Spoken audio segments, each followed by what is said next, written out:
बहनों और भाइयों, बोलचाल की भाषा में हम राम राम कहते हैं, मिलते हैं जय श्री राम बोलते हैं, लेकिन जो कानून नहीं मानता है, देश के खिलाफ साजिश रचता है, उसके लिए भी हम कहते हैं चलो तुम्हारा राम नाम सत्य भी होगा।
अब तक बेटी और व्यापारी की सुरक्षा 17 के पहले यूपी में खतरे में थी, लेकिन 17 में जब आए हमने कहा देखो सुधर जाओ भाई, सुधरोगे नहीं तो गफलत में मत रहना कि जेल जाएंगे, जेल के पहले जहन्नुम पहुंचा देंगे।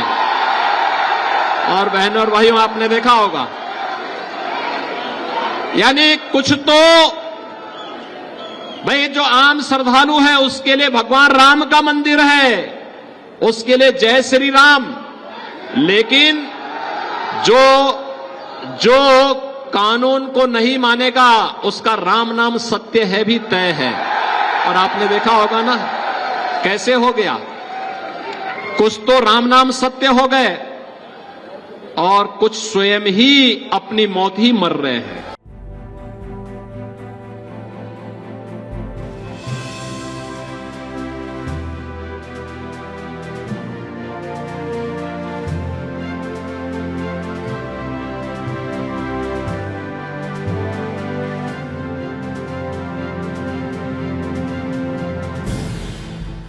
पहले माफिया सिर चढ़ करके बोलते थे, कैसे माफिया सिर चढ़ करके बोलते थे, छोटी छोटी बात को ले दंगा होता था।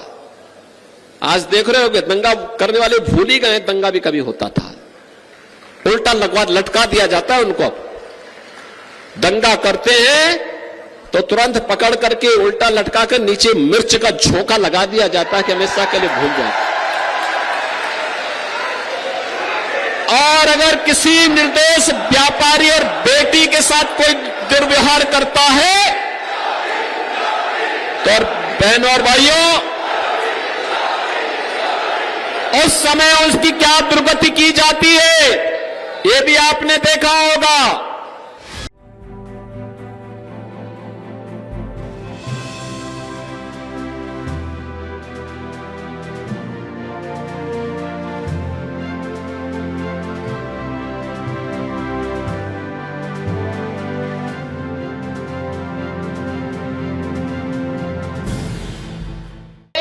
पिछली सरकारें कर्फ्यू लगाती थी, दंगा पॉलिसी के लिए कुख्यात थी। आपने दूसरी तरफ देखा होगा पिछले आपने देखा होगा यूपी में पिछले 7 वर्ष में कोई दंगा नहीं हुआ। दंगा करने वाले दंगा भूल गए, क्योंकि उन्हें मालूम है दंगा करेंगे तो दंगाइयों को मालूम है दंगा करेंगे तो उल्टा टंगवा दिए जाएंगे। और दंगाई बेटी और व्यापारी की सुरक्षा में सेंध लगाने वाला ये भी जानता है कि अगर उसने सेंध लगाया तो जेल बाद में जाएगा, पहले जहन्नुम के रास्ते उसके लिए तैयार हो। बहनों और भाइयों, सुरक्षा का बेहतर इंतजाम, नो कर्फ्यू नो दंगा, और यूपी में है सब चंगा।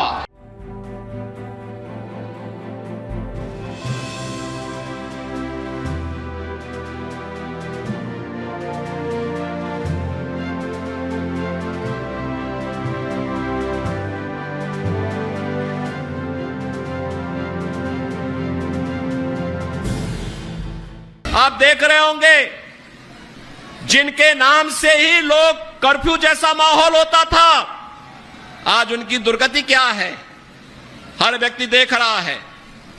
इन माफिया और अपराधियों की स्थिति क्या है आप रोज सोशल मीडिया के प्लेटफॉर्म को उठा करके देखते होंगे। एक दुर्दांत माफिया ऐसा भी था बहनों और भाइयों, जब समाजवादी पार्टी की सरकार के समय चलता था तो मुख्यमंत्री हो या मुख्य न्यायाधीश, इन सब के काफिले रुक जाते थे और माफिया का काफिला निकलता था।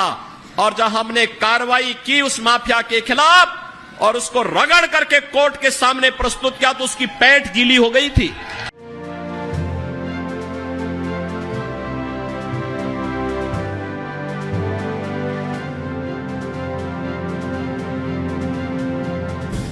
कांग्रेस हो, सपा हो, बसपा हो, इनके एजेंडे में विकास नहीं था, गरीब कल्याण नहीं था। आस्था के साथ खिलवाड़ करना ये अपना जन्मसिद्ध अधिकार समझते थे।